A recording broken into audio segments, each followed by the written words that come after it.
Bismillahirrahmanirrahim. Assalamu alaikum, dear all viewers. Welcome to my YouTube channel eLearn with Technologies. Dear all viewers, today's our lecture which is about dengue fever. What is dengue fever? Dengue fever हमारे पास एक infection है जो कि dengue virus की वजह से काज हो जाता है और उसके अंदर हमारे पास बेसिकली 4 डेंगू वायरसेस इन्वॉल्व होते हैं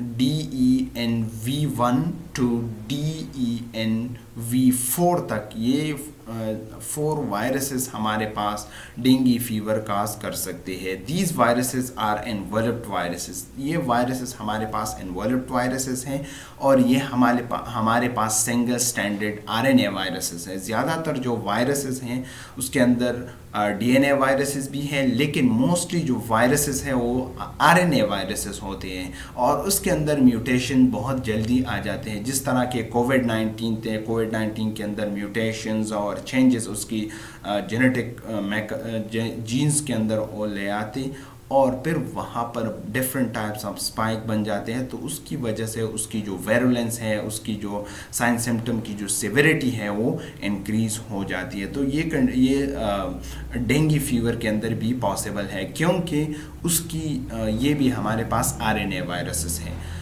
ट्रांसमिशन उस डेंगू फीवर का ये है कि अगर मॉस्किटो आपको बाइट कर देगा तो उसकी वजह से आपको डेंगू फीवर हो सकता है. दूसरी जो ट्रांसमिशन है वो थ्रू ब्लड डोनेशन. कोई भी इन्फेक्टेड बंदा है उन्होंने ब्लड डोनेट किया तो उसकी वजह से भी ये ट्रांसमिट हो सकता है. From disease person to healthy person उसकी ट्रांसमिशन हो सकती है. साइन सिम्टम्स उसका ये है कि कोई भी बंदा है उसको डेंगू फीवर हुआ है लेकिन उसको ऐसे सिम्टम नहीं है just like fever, chill, headache, retro orbital pain. तो ये सारे के सारे सिम्टम्स उसको नहीं होते तो उसको हम एसिम्टमेटिक पेशेंट कहते हैं. लेकिन स्टिल उसको ये डेंगू फीवर या जो डेंगू का जो इन्फेक्शन है उसको है. बाज़ पेशेंट्स ऐसे हैं कि वो हॉस्पिटलाइज्ड होते हैं क्योंकि उसकी जो ल्यूकोसाइट्स काउंट होते हैं, थ्रोम्बोसाइट्स काउंट होते हैं वो डिक्रीज़ हो जाते हैं. उसकी जो बॉडी के अंदर जो फ्लूइड है वो फीवर की वजह से डिक्रीज़ होता रहता है. तो उसको हम फिर आईवी लाइन पास कर देते हैं और उसकी थ्रू हम उसको फ्लूइड्स दे देते हैं. उसको हम जो फ्लूइड्स फूड देते हैं, ठीक है, ताकि उसकी बॉडी के अंदर जो फ्लूइड है उसकी अमाउंट मेंटेन हो सके. उसको हम फ्रेश फ्रूट्स ये सारी चीज़ें फिर हम उसको दे देते हैं. तो उसके अंदर एसिम्टोमेटिक पेशेंट भी होते हैं और लाइफ थ्रेटनिंग पेशेंट भी होते हैं जिसको फीवर हो, हेडेक हो, रेट्रो ऑर्बिटल पेन हो, मलेरिया हो, नाजिया हो, vomiting, diarrhoea, abdominal pain, lymphadenopathy and hepatomegaly. तो so these are the science. क्योंकि ये साइंस सिर्फ डॉक्टर ही देख सकते हैं. लिम्फेडेनोपैथी के आपके लिम्फ नोड कितने हैं, बड़े हो गई है कि नहीं है. हेपेटोमेगेली के आपके जो लिवर है वो एनलार्ज हुआ है कि नहीं.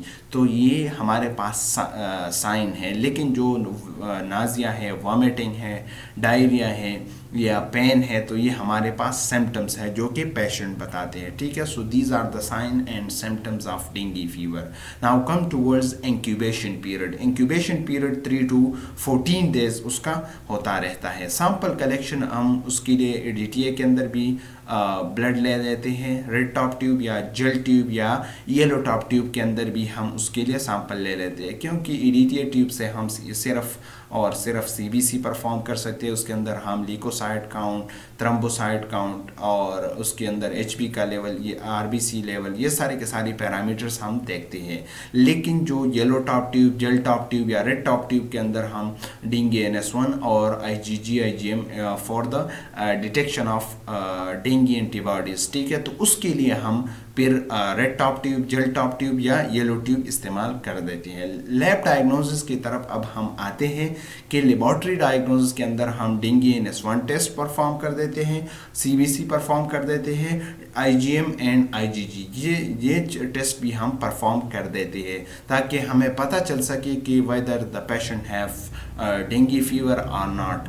अगर उसको ये नहीं है लेकिन सिम्टम्स उसके हैं तो इसका मतलब ये है कि उसको मलेरिया हो या कोई और ऐसा इन्फेक्शन हो जो कि मॉस्किटो बाइट की वजह से काज हो सकता है। अब हम उससे प्रिवेंशन कैसे, उसको किस तरह प्रिवेंट कर सकते हैं। हमने उसको जो डेंगू के अगेंस्ट जो स्प्रे यूज़ कर देते हैं वो उसको हमने डेली बेसिस पे यूज़ करना है। हमने खड़े वाटर को जो है ना वो निकालना है, ठीक है। फिर हमने उसके लिए जो नेट्स हैं वो उसको हमने यूज़ करना है, जो मच्छरदानी होते हैं, ठीक है। तो उसी तरह हम उसके से अपने आप को प्रिवेंट कर सकते हैं। So that was all about dengue fever. Thanks for watching.